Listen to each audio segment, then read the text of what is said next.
बिस्मिल्लाहिर्रहमानिर्रहीम। कल आपने देखा कि पूरा लाहौर अवामी सैलाब, अवामी रेफरेंडम, पूरे लाहौर ने 13 दिसंबर से पहले ही इन नालायक नाअहल आटा चोरों के ख़िलाफ़, वोट चोरों के ख़िलाफ़ फ़ैसला सुना दिया है। और जैसे मैंने पहले कहा था कि अवामी ताकत नहीं रुकेगी, इमरान साहब जलसे रोकने की कोशिश ना करें। तो वो बात तो इमरान साहब को समझ आ गई और कहा मैं जलसा नहीं रोकूंगा, मैं कुर्सियां लगाने वालों के ख़िलाफ़ पर्चा करूंगा, मैं मुंतज़मीन के ख़िलाफ़ पर्चा करूंगा। जो बात सच साबित हुई, जैसे वो पंजाब की तर्जुमान कहती हैं, सरप्राइज़ देंगे 13 दिसंबर से पहले। तो 13 दिसंबर से पहले डीजे भट्ट साहब को गिरफ्तार करके इस छोटी सोच, छोटे जहन की हुकूमत ने, क्योंकि सिलेक्टेड है, सरप्राइज़ दिया और डीजे भट्ट साहब को गिरफ्तार कर दिया। इन नालायकों को ये नहीं पता कि डीजे भट्ट साहब मुंतज़मीन में शामिल नहीं हैं, लेकिन ये इतने सियासी इंतकाम में अंधे हो चुके हैं कि जो शहरी आज़ादी है वो छीनना चाहते हैं। तो जलसा तो नहीं रोकूंगा, लेकिन कुर्सियां लगाने वालों के ख़िलाफ़ पर्चे दूंगा, ये कहता है मुल्क का वज़ीर आज़म। और इसी तरह हमने कहा कि 13 दिसंबर से पहले आप इस्तीफ़ा दें और घर जाएं। अब हर रोज़ जो अवामी सैलाब है, जो अवामी ताकत है, वो पाकिस्तान की आवाम भी देख रही है और छुप छुप कर सिलेक्टेड वज़ीर आज़म भी देखता है। छुप छुप कर मरियम नवाज़ की रैलियां देखते हैं, उसके बाद अपने लोगों के ज़रिए डायलॉग का पैगाम भेजते हैं। हाथ जोड़कर आटा, चीनी, वोट चोर, गैस, बिजली, दवाई चोर, डायलॉग का पैगाम भेज रहे हैं। और कल वो हुआ जो मजाक में बातें होती थीं, इतनी छोटी हरकत पर उतर आए कि कल जहां मरियम नवाज साहिबा ने लक्ष्मी चौक में बट कढ़ाई पर खाना खाया रात को, आज वज़ीर आज़म ने, सिलेक्टेड वज़ीर आज़म ने बट कढ़ाई के मालिक के ऊपर मुकदमा दर्ज कर दिया है। इस पर महज हंसी और इस जाली हुकूमत पर तरस आने के सिवा कुछ नहीं होता। इमरान साहब, आप फैसला कर लें कि आपका मुकाबला पीडीएम से है, आपका मुकाबला नवाज शरीफ से है, आपका मुकाबला शहबाज शरीफ से है, आपका मुकाबला मरियम नवाज से है, आपका मुकाबला हमजा शहबाज से है, या आपका मुकाबला डीजे भट्ट और बट कढ़ाई से है। ये फैसला आपको करना होगा, क्योंकि आपने इस तरह की हरकतें करके ये तस्लीम कर लिया है कि पीडीएम, नवाज शरीफ, शहबाज शरीफ, मरियम नवाज़ और हमजा शहबाज और पाकिस्तान की आवाम से आप ये जंग हार चुके हैं। आपने तस्लीम कर लिया है कि आपके पास अवामी मैंडेट मौजूद नहीं है। इसलिए कल आप कुर्सियां लगाने वाले के ख़िलाफ़ मुकदमा दर्ज कर रहे थे, आज आप जहां मरियम नवाज़ ने खाना खाया बट कढ़ाई लक्ष्मी चौक, उनके खिलाफ पर्चा दर्ज कर दिया। मतलब आपको ये फैसला करना होगा कि आप करना क्या चाहते हैं, क्योंकि हमने फैसला कर लिया है कि आपके खिलाफ पाकिस्तान डेमोक्रेटिक मूवमेंट अपनी जमहूरी जंग को, पाकिस्तान की आवाम के हकूक़ को पाया तकमील तक पहुंचाने और आपको घर भेजने का फैसला हो चुका है। और मैं एक और ऐलान करना चाहती हूं आज मीडिया के तवस्सुत से कि कल तो मरियम नवाज़ ने बट कढ़ाई पर खाना खाया उस मुर्गी का भी पता करें जो कढ़ाई में डाली गई, जहां से वो मुर्गी आई उसके खिलाफ भी पर्चा दर्ज करें, जहां से तेल आया उसके खिलाफ भी पर्चा दर्ज करें। लेकिन एक और ऐलान करना चाहती हूं कि मरियम नवाज जल्द पापा जॉन्स खाना खाने जा रही हैं, वहां भी पर्चा दर्ज करने का तैयारी करवा लें अगर हिम्मत है तो। जल्द ही पापा जॉन्स के ऊपर पिज्ज़ा खाया जाएगा, वहां भी आप पर्चा दर्ज कराएं, क्योंकि बाकी एहतसाब तो पापा जॉन्स वालों का आपके अंदर ना हिम्मत है, ना आपकी औकात है और ना आप कर सकते हैं, ना आपका इख्तियार है। आपका इख्तियार डीजे बट से शुरू होकर बट कढ़ाई पर ख़त्म हो जाता है, क्योंकि आपके पास इतना ही इख्तियार है। हमें मालूम है कि सिलेक्टेड वज़ीर आज़म के पास सिर्फ डीजे बट कुर्सियां लगाने वालों और बट कढ़ाई के खिलाफ पर्चा दर्ज करने का इख्तियार है, जिसका ऐलान आपने खुद किया। आपके पास इससे ज़्यादा इख्तियार मौजूद नहीं है और यही वो जंग है, यही वो तहरीक है पाकिस्तान डेमोक्रेटिक मूवमेंट की तमाम जमातों की, जो आप फाशिज़म इस मुल्क में 2.5 साल से हो रहा है, जो फाशिस्ट सिलेक्टेड टोला इस वक्त मुसल्लत है, जो शहरी आज़ादी इस वक्त बंद है, इजहार राय पर पाबंदी है, पाकिस्तान की आवाम का आटा चीनी चोर, गैस बिजली दवाई चोर, उसके खिलाफ ये तहरीक है। और ये इस बात से साबित होती है कि आप हार चुके हैं, आपने तस्लीम कर लिया है और आपके पास इख्तियार सिर्फ, जैसे मैंने पहले कहा कि डीजे बट जलसे में कुर्सियां लगाने वाले के खिलाफ और बट कढ़ाई के खिलाफ पर्चा दर्ज कराने का इख्तियार आपके पास मौजूद है। आपको शर्म आनी चाहिए। आप सिलेक्टेड तो हैं ही, लेकिन जिस कुर्सी पर मुसल्लत है उसकी इज्जत करें। आपको शर्म आनी चाहिए कि आप वो कारोबारी लोग जो दिन रात मेहनत करके अपना रोजगार कमाते हैं, आपने तो 1 करोड़ नौकरी देनी थी।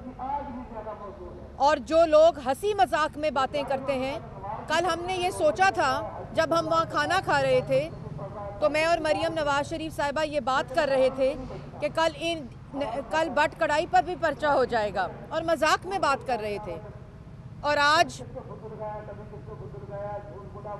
जब मैंने ये खबर पढ़ी कि बट कढ़ाई पर पर्चा हो गया तो मुझे आप पर तरस आया कि आपकी ज़हनी कैफियत ये हो गई है कि आपने मरियम नवाज शरीफ, शहबाज शरीफ का बदला पाकिस्तान की आवाम से लेना शुरू कर दिया है। और मैं आज आते हुए पढ़ रही थी, एक किराए का तर्जुमान ये कह रहा था कि डायलॉग होना चाहिए, आवाम के वसीतर मफाद में डायलॉग होना चाहिए। तो जब 2.5 साल से हम ये बताते थे ये ना करें, ये मुल्क को नुकसान ना पहुंचाएं, तो कहते थे NRO मांग रहे हैं। अब चोरी चोरी रैलियां देखकर, अवामी ताकत देखकर, जलसे देखकर और PDM का अगला हिकमत अमली जो है उसको देखकर, हाथ जोड़कर पिछले दरवाजे से NRO मांग रहे हैं। कौन सा डायलॉग? आप तो कहते थे हम गद्दार हैं, आप कहते थे हम चोर हैं, आप कहते थे हमने मुल्क बेच दिया। तो गद्दारों से डायलॉग होता है, चोरों से डायलॉग होता है। इमरान साहब, ये डायलॉग और ये NRO आपको नहीं मिलेगा। अवाम की ताकत आप रोक नहीं सकते। आपको घर जाना होगा, आपको इस्तीफ़ा देना होगा, आपको पाकिस्तान की आवाम की जान छोड़नी। पाकिस्तान की आवाम 2.5 साल से मुब्तला है। पाकिस्तान डेमोक्रेटिक मूवमेंट आपसे पाकिस्तान की जान छुड़ाकर दम लेगी। और आपको दो टोक अल्फाज में कहा जाता है कि ये छोटी हरकतें करना बंद करें। मुल्क का वज़ीर आज़म कंटेनर उठाता नहीं है। मुल्क का वज़ीर आज़म जलसे की कुर्सियों वालों के ख़िलाफ़ धमकी नहीं देता। मुल्क का वज़ीर आज़म जलसे के मुंतज़मीन को मुंह पर हाथ फेर कर और सियासी मुखालफीन को धमकियाँ नहीं देता। मुल्क का वज़ीर आज़म बट कड़ाई के ख़िलाफ़ मुकदमा दर्ज नहीं करता। और जैसे मैंने पहले कहा कि अब हम पापा जॉन्स का पिज़्ज़ा खाने जाएंगे। अगर आपका इख्तियार है, अगर आप में हौसला है तो काटिएगा पर्चा और पाकिस्तान की आवाम देखेगी। और 13 दिसंबर को इंशाअल्लाह मीनारे पाकिस्तान पर जलसा होगा। पाकिस्तान की आवाम आपके ख़िलाफ़ फैसला सुनाएगी और आपको घर जाना होगा। और पाकिस्तान के शहरियों से, लाहौर के शहरियों से उनकी शहरी आज़ादी मत छीने ना हम छीनने देंगे। फौरी तौर पर ये जो मुकदमात हुए हैं मुज़हका खेज़, इनको वापस लिया जाए। वज़ीर आज़म की कुर्सी का मजाक ना उड़वाएं। और आपको ये मैं एक दफ़ा फिर कहना चाहती हूँ कि खुदारा जिस कुर्सी पर मुसल्लत हैं उसकी इज़्ज़त का ख्याल रखें, क्योंकि पाकिस्तान की आवाम ने आपका एहतसाब शुरू कर दिया है। अच्छा मैडम ये बताइएगा पापा जॉन्स पर पिज़्ज़ा खाने के लिए आप जाएंगी तो आपके बयानिए की नफ़ी नहीं होगी? देखिए, हम सिर्फ पाकिस्तान का जो इस वक्त सिलेक्टेड वज़ीर आज़म मुल्क पर मुसल्लत है उसके इख्तियारात और उनका पास जो असल इख्तियार है, जैसे मैंने पहले कहा कि उनके पास इख्तियारात सिर्फ जलसे में कुर्सियां लगाने के ख़िलाफ़ मुकदमा दर्ज कराना, मुंतज़मीन के ख़िलाफ़, डीजे बट के ख़िलाफ़ और बट कड़ाई के ख़िलाफ़ है। और मैंने चैलेंज किया है, क्योंकि एहतसाब की ताकत तो पापा जॉन्स के ख़िलाफ़ उनके पास है नहीं। उनके पास ये इख्तियार है ही नहीं कि वो अरबों की कंपनियां बन गईं। कभी एक इस्तीफ़ा आके मजाक उड़ाया जाता है, वज़ीर आज़म ने कबूल नहीं किया क्योंकि वज़ीर आज़म के पास इख्तियार ही नहीं है इस्तीफ़े को कबूल करने का। ये बताइएगा कल से इख्तलाफ या तकसीम पाई जाती है। दूसरा, आज सूबाई वज़ीर कानून राजा प्रसाद ने इंतजाम किया है कि आपके दर्जन से ज़्यादा लोग उनसे मुलाकात कर चुके हैं और वो आपके क़यादत के बयानिए के मुखालिफ हैं। वो कह रहे हैं कि आप सख्त बयानिए की बजाय नरम बयानिया होना चाहिए। देखिए, बात यह है, बयानिया आप पाकिस्तान की आवाम का है और इख्तलाफात अगर पाए जाते, ये वो लोग कहते हैं जो इस वक्त खौफ में मुब्तला हैं, तो पार्टी के बाज़ाब्ता इस्तीफ़े मांगने के बगैर ही, आपने देखा कि कल यहाँ लाहौर डिवीज़न आई थी, उन सब ने अपने इस्तीफ़े दे दिए और आप मांगने के बगैर ही जो इस्तीफ़ों की भरमार है, जो बेशुमार इस्तीफ़े आ चुके हैं, तो इख्तलाफात की बात तो आपको मालूम होना चाहिए कि खौफज़दा लोग ये करते हैं। और बाकी बात हम नवाज़ शरीफ साहब ने पहले कह दी थी कि जो बुज़दिल है वो चला जाए, क्योंकि ये बयानिया अब पाकिस्तान के अवाम का है, ये बयानिया अब वोट की इज़्ज़त का है, ये बयानिया अब आइन और कानून की पासदारी और आइन और कानून के इस्तेहकाम और एक मुल्क में मुस्तहकम असली पाकिस्तान के अवाम की इसलिए ये इस किस्म की बात कि 10 मिले, 5 मिले, 6 मिले, इससे पाकिस्तान मुस्लिम लीग नून को कोई फ़र्क नहीं पड़ता। और मुझे यकीन है कि एक शख्स भी पाकिस्तान मुस्लिम लीग नून और बाकी जमातें जो उनकी हैं, उनको मालूम है कि ये पाकिस्तान की आवाज़, पाकिस्तान के अवाम की आवाज़। अच्छा, मौलाना फजलुर रहमान साहब ने कहा है कि 31 दिसंबर तक तमाम जो अरकान है वो अपने इस्तीफ़े के आदत को जमा करा दें। अभी तक आप लोगों ने क्यों नहीं मांगा, इसकी वजह क्या है और आप कब दे रही हैं इस्तीफ़ा? जी, हम लोगों ने 14 तारीख को, आपने जैसे अभी मालूम होगा कि हमने सेंट्रल एग्जीक्यूटिव कमेटी की पार्टी ने और सेंट्रल वर्किंग कमेटी की पार्टी ने मीटिंग बुला ली है और तमाम, ये एक जमहूरी पार्टी है, इसमें तमाम जो अरकान असेंबली भी हैं और 15 और 16 को हम लोग पंजाब की पार्लियामेंट्री पार्टी और नेशनल असेंबली और सेनेट की पार्लियामेंट्री पार्टी की इजलास भी बुलाने जा रहे हैं। और इंशाल्लाह जो सरबराही इजलास PDM की जो मीटिंग हुई थी उसके तमाम फ़ैसलों की तौसीक और जो हिकमत अमली है अगली उसमें तमाम पार्टी के अरकान को कॉन्फ्रेंस में लिया जाएगा और उन फैसलों की तौसीक अच्छा, ये कराई जाएगी। बताइएगा कल शाम से लगा हुआ है सोशल मीडिया पर, वो जो मुर्गा था वो देसी था या ब्रायलर था, ये तो जरा वो ये जिन्होंने अंडे, कट्टों, मुर्गियों, भैंसे, बकरियों से मुल्क की मईशत ठीक करनी थी, वही लोग मुर्गियों, अंडे और जहां कारोबारी हल्के हैं उनके खिलाफ मुकदमा दर्ज कर रहे हैं। ये है वो दोगलापन कि जिन्होंने अंडे, कट्टे, मुर्गियों के साथ मईशत को ठीक करना था कि उनके कारोबार चलें और उनके कारोबार में इजाफा हो, वो मरियम नवाज़ के बुग़्ज़ में, हसद में, उनके खौफ में मुर्गियों वालों के खिलाफ मुकदमे दर्ज कर रहे हैं। ये है असल औकात इन सिलेक्टेड वोट चोटों ने।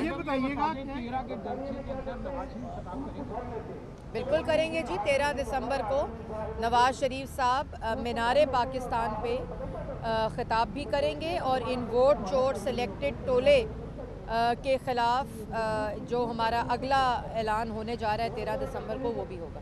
मैडम ये बताइएगा कि हुकूमती दावे ये हैं कि आपके 2 दर्जन से ज़ायद अरकान जो हैं वो वज़ीर आला पंजाब से राब्ते में, इसमें कहाँ तक सदाकत? मैंने जवाब दे दिया जी। अच्छा मैडम ये बताइएगा कि ये जिस तरह से गिरफ्तारियां हो रही हैं और मुकदमात दर्ज किए जा रहे हैं, आपको यकीन है कि अब मीनारे पाकिस्तान के ग्राउंड्स पर ही जलसा होगा या कि सड़कों पे? देखिए, FIR और गिरफ्तारियों के आपने कल देखा था कि तौसीफ शाह साहब को गिरफ्तार किया गया था, उसके बाद ही लाहौर की रैली हुई और भरपूर हुई, पूरे लाहौर ने फैसला सुनाया।